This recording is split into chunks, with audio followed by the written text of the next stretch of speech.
చారు బంగాళదుంపలు ఎంత? మరి చారులో ఉంది. చారు ఇక్కడ ఎందుకు ఉంటుంది? హాస్పిటల్లో ఉంటుంది. చారు హాస్పిటల్ ఎందుకు ఉంటుంది? చారు మీకు తెలుసా? తెలుసు, తను నా చైల్డ్హుడ్ ఫ్రెండ్, అంటే నా క్రష్ కూడా. అయితే మేము మాట్లాడేది మీ చారు గురించి కాదులే.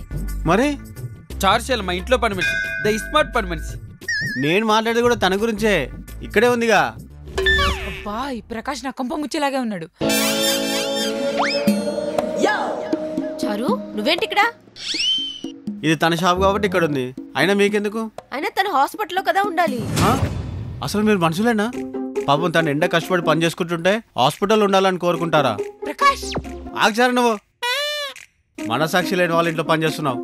పని మానే నువ్వు అసలు. మానే, మేము ఫోన్ చేస్తే హాస్పిటల్లో ఉన్నానని చెప్పి ఇక్కడేమో సైడ్ బీరీ చేస్తావా నువ్వు? Is doing his own business. Why are ask? చూసావు మన ఇంగ్లీష్. అమ్మగారు, మనం పక్కెళ్ళి మాట్లాడుకుందాం, ఇక్కడ కస్టమర్లు ఉన్నారు. పదండి. నువ్వెక్కడికి? చారు, ఇట్స్ మీ ప్రకాష్. పొట్లకాయగా పొడుస్తా. ఇది బీరకాయ కదా, బీరకాయ కాబట్టి బతికిపోయావు. నువ్వు అంత ఆర్షం మాట్లాడే చారు, చచ్చిపోవాలనిపిస్తుంది. అయితే నా కోసం ఏమైనా చెప్తావా? నీకోసం అంతరిక్షంలో ఇల్లైనా కడతాను చారు. అయితే ఈ రోజంతా కూరగాయలమ్ము, సాయంత్రం రోజు డబ్బులు వసూలు చేసుకుంటా. పదండి అమ్మగారు. చారు చారు చారు, పని మానేసి మరి వ్యాపారం పెట్టుకున్నావా? అయ్యో అమ్మగారు, పని మానేసాను నేనెప్పుడు చెప్పాను? ఈ రోజు పని కూడా రాలేదుగా. మరి నేను పనికి రాకపోతే ఇల్లంతా క్లీన్ చేసింది ఎవరు? అదంతా నీ పనా? లేకపోతే రాజుగారు బాగా తాగొచ్చి క్లీన్ చేశారనుకున్నారా? మధ్యలో నా గురించి ఎందుకులే. అయినా నీకు ఇన్ని పనులు చేయాల్సిన అవసరం ఏంటే? ఏం మాట్లాడుతున్నారు అమ్మగారు?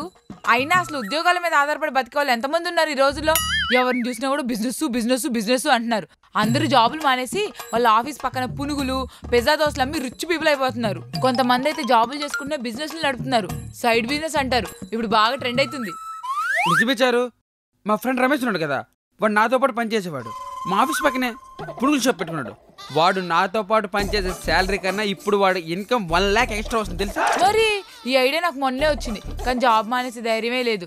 ఎందుకంటే మీరిచ్చే జీతమే కదా ఇక్కడ పెట్టుబడి. సరే గాని సుమారుగా ఎంత మిగులుతుంది? అన్ని ఖర్చులు పోను నెలకు 60,000 ఉంటాయి.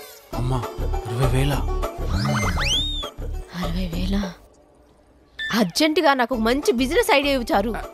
సంజయ్, మా ఆఫీస్ పక్కన పాన్ షాప్ పెట్టుకుని మంచి డబ్బులు వస్తాయి. అమ్మగారు, మీరు కూడా మీ ఆఫీస్ పక్కన జ్యూస్ షాప్ పెట్టుకోండి. ఐడియా బాగుంది. రాజు పద, మనకు చాలా పనులున్నాయి. వస్తాను చారు. ఇన్ని రోజులు ఆఫీస్లో ఎంప్లాయీస్ కి శాలరీ కట్ చేస్తుంటే భయపడలేదు. ఇదన్నమాట సంగతి. బిజినెస్ మ్యాన్ అనే పదానికి మీనింగే మార్చేస్తారు కదరా. ఇంకెందుకు లేటు, మీరు కూడా ఫ్రెండ్ అప్పుడు ఇన్స్టాల్ చేసుకోండి. Link in description.